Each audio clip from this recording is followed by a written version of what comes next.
Les amis, juste pour vous prévenir que cette petite vidéo est sponsorisée par Mesplaques.fr. Alors si vous ne les connaissez pas, laissez-moi vous parler un tout petit peu de Mesplaques.fr. C'est une entreprise qui vous permet de fabriquer des plaques d'immatriculation 100% sur mesure, exactement comme celle-là. Et après, grâce à Mesplaques.fr, vous pouvez être soit à 100% légal, comme avec une plaque comme ça, avec le fameux TPPR juste en bas, soit une plaque totalement illégale, comme celle-ci, ou comme celle-ci. Bon, ça c'est un cache-plaque, donc c'est évident que c'est illégal de rouler avec sur la route. Le gros avantage de Mesplaques.fr, c'est qu'ils vont vous dire à chaque fois si votre plaque est légale ou si elle ne l'est pas. Et vous avez vraiment des possibilités de personnalisation quasiment infinies. Vous pouvez faire les bords noirs sur les côtés, hein, le plus classique, voire des bords rouges ou des bords verts ou des bords pourpres. C'est une très jolie couleur, mais que je ne recommande pas forcément. Évidemment, comme d'habitude, je vous ai négocié un petit code promo. Ce mois-ci, c'est PDLV09 pour le mois de septembre, qui vous fera bénéficier de 10% de réduction sur toutes les plaques d'immatriculation du site. Et évidemment, comme d'habitude, je vous glisserai en description le lien Google Drive pour avoir tous les cache-plaques PDLV. Et ça, franchement, c'est super classe. Retour à la vidéo. Bon les gars, je crois que là, on est au bon endroit. Il faudrait juste trouver John maintenant. John, je t'amène du boulot! Oula, t'as mis le t-shirt en conséquence. Exactement, exactement. Parce que là, on travaille sur des vraies voitures. On va s'attaquer à ma 944 si t'es chaud. Du coup, t'es qui toi? Et qu'est-ce que tu fais? Moi, je me présente, John. Je suis le patron de la société JAB Concept que j'ai créée. Je fais de l'achat-vente de véhicules Youngtimer, bien qu'on fait aussi du tout venant. Ici, on a un atelier de mécanique pour ce type de véhicule. Okay. On est vraiment spécialisé Youngtimer et principalement ancienne 944 et puis BMW. Les BM, j'allais dire les BM parce qu'il y en a quand même pas mal dans le garage. Et puis de toute façon, après, dès que tu commences à rentrer dans la caisse comme ça, ça s'arrête pas quoi. On fait plus de 206. Si, non, moi ça continuera. J'ai aussi une boutique en ligne sur internet où on vend des pièces typées performance pour les 944. Je vais comparer un petit peu des exemples. Essentiellement des pièces châssis pour le moment. Donc on a cette barre supérieure, une barre inférieure, donc qui vient se mettre derrière les triangles, les points de fixation arrière du triangle et avant. Voilà, on a ça. On a aussi les fameux renforts de support de barre stable avant. On a des biellettes arrière, donc ça c'est des biellettes unimales. On enlève un peu l'effet élastique des cylindres blocs et à l'arrière on gagne un petit peu aussi en roue. On peut avoir des kits de freinage, etc. Voilà, il y a plein de choses aussi en développement. Et le sticker, et aussi le sticker qu'on a ici. Que j'ai sur la mienne d'ailleurs. Voilà. Bon, et par contre, tu vas pas me dire que tu gères ça tout seul quand même. Là pour le moment, moi ici je suis tout seul. Donc c'est vrai que là on est en phase de recrutement. Je préférais trouver des personnes en alternance, bac pro ou BTS. Donc notamment en marketing, secrétariat et mécanique auto. Notez bien, je vous mettrai l'Instagram si jamais ça vous intéresse. On est sur quel secteur là? On est sur Nord-Drôme, on est à côté de Saint-Vallier. On est à l'Aveyron exactement. Bah les gars, si ça vous intéresse, moi je vous mets évidemment tous les liens en description et juste ici, en bas de la vidéo. Bon allez go, au boulot. Si je t'ai apporté la voiture, c'est parce que je me chie un peu dessus. Je sais pas si je t'avais déjà expliqué, mais c'est une voiture qui a pas roulé depuis 5 ans. D'accord. La distrib, je sais qu'elle a déjà été faite, heureusement, parce que la voiture va avoir 40 ans quand même. Mais par contre, je pense qu'elle a été faite il y a plus de 10 ans. Donc là, comme tu le sais, on part au Budapest Rally, qu'on va faire genre 5000 bornes. Déjà, c'est vrai qu'on peut voir que la pompe à eau déjà est assez vieille. Il y a tout la crasse. Le truc, là en fait, on la voit. Non, elle est derrière là. Il y a ça, c'est ça, c'est une partie. Après, elle arrive jusqu'en haut là.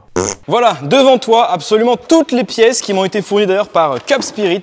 J'imagine que tu connais Cap Spirit. Ouais, bien sûr, bien sûr. Voilà, donc il m'a fourni tout ça. N'hésitez surtout pas à aller sur ce site internet là si vous avez besoin de pièces. Il fait pas uniquement les 944, il fait absolument toutes les Porsche. Et ce qui est assez particulier sur les 944, c'est qu'en fait, c'est un demi V8 5 litres. C'est pour ça qu'on a un 4 cylindres 2,5 litres qui est super incliné. Genre vraiment, il est comme ça. Et du coup, vu qu'il est super incliné et que c'est un demi V8, il faut également un arbre d'équilibrage qui est de l'autre côté du moteur. Donc, il y a 2 courroies de distribution. Il y a une courroie de distribution, donc arbre à cam vélo, et une courroie d'arbre d'équilibrage qui sert en fait à réduire les vibrations du moteur. Parce que du coup, l'ancien montage et le nouveau montage, ils sont pas forcément compatibles, c'est ça? Ouais, là, c'est ça. En fait, il faut modifier déjà un petit peu le carter. Il faut rajouter une plaque qui sépare les 2 brins de courroie. Pour éviter que ça touche et... Voilà, parce qu'en fait, la courroie, elle passe très proche d'un sens et dans l'autre. Bon, je crois que je suis venu au bon endroit, les gars, ça va le faire. A few démontages later. C'est l'ancien modèle, c'est ça? Non, c'est le nouveau. Ok. Mais ils ont pas mis la si plaque. Tu veux, en fait, là, t'as une tôle entre les deux. Exemple from the internet. Voilà, essaye de montrer que... ouais, c'est-à-dire que, regarde, là, si... Tu Tu vois, imagine que là, Ouais. elle bat un peu. Mais ça, c'est des cas classiques. Et franchement, sur les 944, c'est très classique. Donc là, on a notre coin de distribution, celle qui est crantée que d'un côté, uniquement. Et celle-ci, elle est crantée des deux côtés. Des deux côtés, ouais, exact. Parce que bon, après, il vient s'enrouler d'un côté puis de l'autre. Et en fait, là, on a un arbre d'équilibrage qui est ici et un arbre en bas. Ok. Donc souvent les erreurs classiques, on a ces arbres qui sont mal calés, les deux poulies qu'on peut inverser entre guillemets. Quand on fait les joints spi, il faut les démonter. Oui, parce que ouais, ok. Il y a une histoire de clavette, etc. Mais bon. Pamplemousse. Ok. Viens voir. Donc là, on a enlevé tous les carters en haut. Donc courroie de distri derrière, courroie d'équilibrage devant. Un arbre d'équilibrage ici. On voit son carter sur le côté en fait. Oui, avec d'accord. les maslots sont derrière en fait. Ah, il court là tout le long là. Voilà, c'est ça. Là, on a tourné le moteur avec une clé de 24 pour le mettre en PMH. Là, on a une petite flèche dans le carter. Oui. On a le trait qui est là. Sur la poulie. Voilà. Par cette fenêtre là. Ouais, ok. Donc là, normalement, tu vois une moulure Oui. voilà, sur la droite et il y a un Oui. trait qui est dans le volant moteur. Ok, ouais, je vois. Tac, on va l'enlever. Allez, poubelle. Tu vois, mais là, je vois que justement, ça a été mal monté. Non, je pense qu'il y a une... Bah, tu vois, si tu veux, normalement, la flasque qui est devant, là, elle laisse passer deux petits trous, là, pour mettre une clé comme un sorte de râteau, clac, et pour venir tenir ta poulie, là. Ah, on y pendant est que pas. tu sers, ouais, ok. C'est un professionnel qui avait fait la distrib et vous voyez, même là, en étant face à la distrib, on se rend compte qu'il y a des trucs qui n'ont pas forcément été super bien faits. Donc, même les professionnels, voilà, c'est pas ouf. D'où l'importance d'aller voir quelqu'un qui connaît vraiment bien ces modèles. Parce que John, rappelle-nous, ta première 924, tu l'as eu à quel âge? La première que j'ai eue, c'est une 944 2,5 litres mots et je l'ai eue, j'avais 18 ans. Ouais, Ça avait une cote quand même inférieure. Et là, tu vois, une petite astuce aussi. Donc déjà, là, tu as une petite trappe de visite sur le côté, là, sur la cloche. Ouais. Où tu vois, bon, tu aperçois la fourchette d'embrayage, l'embrayage. Donc là, tu as le récepteur d'embrayage et donc il vient appuyer sur une fourchette. Tu as une cote entre ta fourchette et en fait, bah, mathématiquement, en fait, quand il est usé, bah, il se rapproche. Il se rapproche ou il s'écarte et voilà quoi. Et la distribution et l'embrayage sur les 944, c'est quand même, c'est deux pièces déjà, enfin c'est deux kits très onéreux. On va le laisser prendre un peu par les fils, on l'accrochera tout à l'heure. Donc là, on va insérer une pièce. Je vais te la montrer. Donc ça reprend en fait, ça en fait comme une dent. Ah oui, ça se met dans les dents. Dans l'écran. Ok. Avec une vis. Et ça, ce petit râteau, bah, Ah oui, c'est pour tenir tes poulies. justement, c'est pour tenir, voilà ce que je te disais normalement. Ouais. 1 hour later. Petite mise à jour, alors, qu'est-ce qu'on a fait, John? On a enlevé donc les deux poulies d'arbre d'équilibrage. Voilà, normalement. Voilà, donc là, on a notre fenêtre pour voir le repère. Et puis bon, après, il y a ce genre de clé. Bon, ça, c'est une clé que j'avais fabriquée, voilà, qui se met comme ça. Ouais. Là-dedans. Et là, en fait, bah, on était comme ça. Ouais. Donc là, on voit le galet tendeur de la courroie. Là, ça y est, on est au niveau de la courroie De distribution à proprement parler. Donc Et là, après, ouais. tout ce qu'il y a de plus classique, quoi. La vilebrequin, la pompe à eau, un galet en rouleur, le galet tendeur, et voilà. Next morning. Là, c'est bien, c'est le matin, on est à la fraîche, c'est bien plus agréable pour bosser. Et du coup, là, maintenant, c'est le moment de démonter la courroie de distribution. Est-ce que t'es prêt, John? Oui. On va retirer déjà le carter, on va retirer la tête L'allumeur, d'allumeur. ça fera de la place déjà. Ouais, enfin que la tête d'allumeur, hein, parce qu'après c'est un doigt qui est entraîné directement avec... C'est sur la poulie d'arbre à cam, non? Ouais, voilà, c'est ça, Ok. directement en tête d'arbre à cam. Avec souvent ces balles là, tu vois, là je vois que la vis elle a été changée. Normalement c'est une vis avec une empreinte BTR. Donc c'est là, il faut bien les serrer quand même, parce que entre guillemets les vis, si elles viennent à se desserrer, elles tombent dans la distri le carter et de ouais. la distri. Donc faut quand même pas que ça... Regarde là je te parle. Ah oui, le petit repère, repère là, ouais. Là, et en face de la poulie là, juste là. John, le mécanicien qui sait mettre ses clients en confiance. Donc là t'as pas peur. Hein. Moi, mais j'ai pas peur du tout, là. Ok. On va tourner les poulies dans tous les sens. Histoire qu'au premier tour de clé, tu sais, on baisse bien le moteur. D'ailleurs, je me posais la question, là, qu'est-ce qui se passe si on pète le moteur? Ça coûte combien de changer un moteur là-dessus? Je sais pas, mais on le refait. Non, Ça mais vaut c'est- plus le coup de refaire le moteur que de le changer? Bah, c'est-à-dire que les pièces sont quand même assez rares. Hein. En fait, ici, pour desserrer cette poulie, il faut venir tenir à l'intérieur et desserrer ça, ou inversement. Genre, le souci, c'est qu'à l'intérieur, on a une empreinte Torx un peu chelou et on pense que ça a déjà été bidouillé, parce que normalement, c'est une BTR, je pense. Hein. Ah, je le sens pas de ouf. Hein. Mais je pense qu'en fait, c'est exactement ce qui a dû se passer. Et l'empreinte, elle est Ouais, complètement... l'empreinte elle foire, complet. Ah putain, comment perdre 2 heures sur une merde quoi. Ou sinon, hein, solution, laisser la vis en place et pas faire le joint spi derrière. Mais bon, je trouve ça un peu dommage, perso. Je sais pas ce que t'en penses, mais... Ouais, non, mais on va faire correctement. Hein. Spoiler, on a finalement laissé comme ça. Je vais filmer parce que je sens que ça va être très drôle. En plus, avec ton pare-choc de turbo, regarde, je peux faire couler comme un entonnoir. Ah ouais, impeccable. Comme un entonnoir. Gros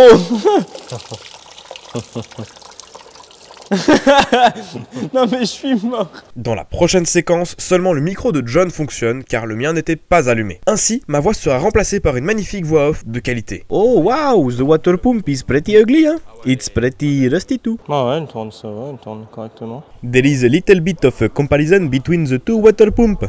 The left is the broken and the right is the new one.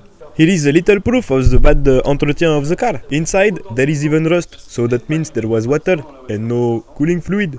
John is putting a little bit of pâte à joint on the gasket, so it's sealed and waterproof. Oh wow, it does look so good when it's brand new.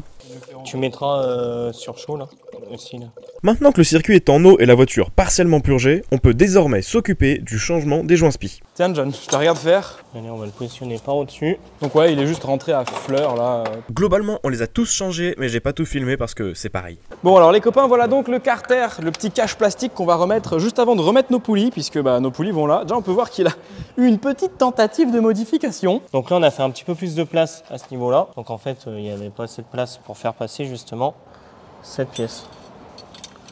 Donc il vient comme ça. Allez maintenant on va installer les nouveaux galets tendeurs de distribution. Donc là on peut voir l'ancien, que le roulement était un peu fatigué, genre tu vois, il n'est pas censé être aussi rapide. Et voilà, bah, le nouveau, il tourne très bien, il n'est pas bloqué, mais on voit qu'il y a beaucoup plus de retenue. Donc ça fait vilo, galet tendeur, pompe à eau, arbre à cam. Après on a le galet tendeur qu'on a pas, le galet enrouleur qu'on n'a pas mis. On mettra après, là il vient juste un petit peu appuyer. Je vais rappeler aussi par rapport à la tension de la distribution. On constate souvent sur ces voitures, donc par expérience, on en fait pas mal ici et c'est vrai que souvent les galets sont tendus dans le mauvais sens. Le galet tendeur de la distribution, il se tend sens anti-horaire, dans le but en fait de vraiment avoir plus de contact, enfin de surface de contact, de surface entre la pompe à eau et celui-ci. Faut pas les tendre comme des fous. Donc moi je conseille d'approcher vraiment l'écrou. Après au dernier moment serré quoi, parce que bon il faut utiliser les deux mains. Contrôler, tu vois là je trouve que c'est pas mal. En fait la courroie elle est pas, elle peut être un petit peu décalée sur les poulies quand on la met. La faire tourner, elle se réaligne et forcément bah déjà elle ne bloque pas, c'est déjà pas mal. Oui. Tac. En fait, là, avec le recul, parce que moi, si j'ai fait la distrib avec John, c'est parce que je me chiais dessus de la faire tout seul, parce que les mecs sur les forums, ils hurlaient tous comme quoi c'était ultra compliqué. Mais maintenant que j'ai vu faire, bon, après, c'est pas encore fini, attention. Pas si compliqué, hein. Bah, il y a quand même beaucoup de pièges à éviter. Oui, j'ai remarqué. Donc ça, tac.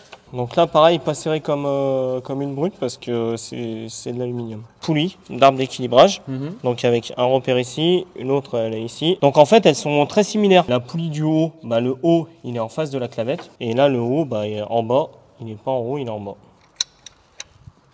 Après, oui, attends, il y a une petite subtilité. Donc là, elle est en haut, clavette en haut, mais on ne tombe pas en face. Mais c'est normal. Là, on se met comme ça en face. On se met en haut pour, c'est le moyen mémotechnique. Pour la clavette, ouais. Voilà. Donc voilà ce qu'on aurait dû faire au démontage. On tient, on serre. Donc là, faut pas paniquer. Parce que bah là, tu peux t'y reprendre à plusieurs fois, effectivement. More moments later. Bon, les copains, je vous explique un petit peu ce qu'on a fait, parce que c'est vrai que là, ça fait quelques minutes qu'on n'a pas filmé. Oula. Du coup, qu'est-ce qu'on a fait? On a remonté un petit peu tout ce qui était courroie de distribution, courroie accessoire. On va mettre la boîte à air des bimètres pour qu'elle puisse démarrer. Normalement, je veux dire normalement. Ça commence par ouais, et banane, c'est B. Ouais, minimum. Oh. Bon alors les copains, ça y est, maintenant c'est le moment du premier démarrage après le petit calage de la distrib. Attention, j'espère qu'elle est bien calée, hein. Attention, hein. Bon, ok, bah ça va permettre d'amorcer un petit peu le circuit d'eau, même si je pense qu'il est bien amorcé.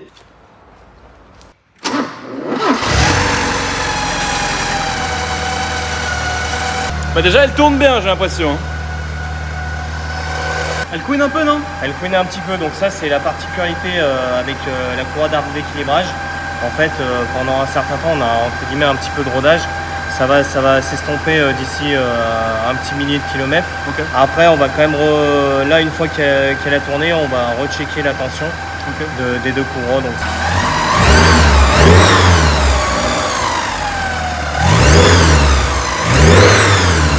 Bon, nickel. Hein. Nickel? Non, pas qu'elle, c'est. Moi, j'aurais pensé qu'elle siffle un peu moins avec mon petit réglage de bichromate, mais. T'inquiète. Ah, mais je m'inquiétais pas. L'épreuve ultime, c'est le rupteur.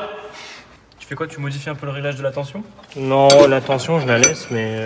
Du deuxième galet? Ouais, du galet un peu en rouleur. Bon. Vas-y, remets un petit coup de tampon là. Ah bah voilà, bon bah enfin, c'est ce que j'allais dire.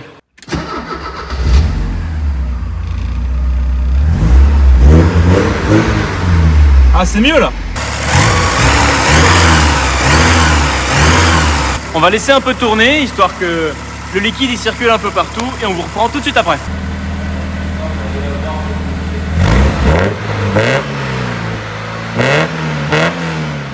Et on a oublié de faire une conclusion, mais c'est pas bien grave puisque de toute façon on se retrouve la semaine prochaine, donc n'hésitez surtout pas à vous abonner si le contenu vous a plu, et la prochaine fois que vous voyez la Porsche sur la chaîne YouTube, c'est pendant le Budapest Rally.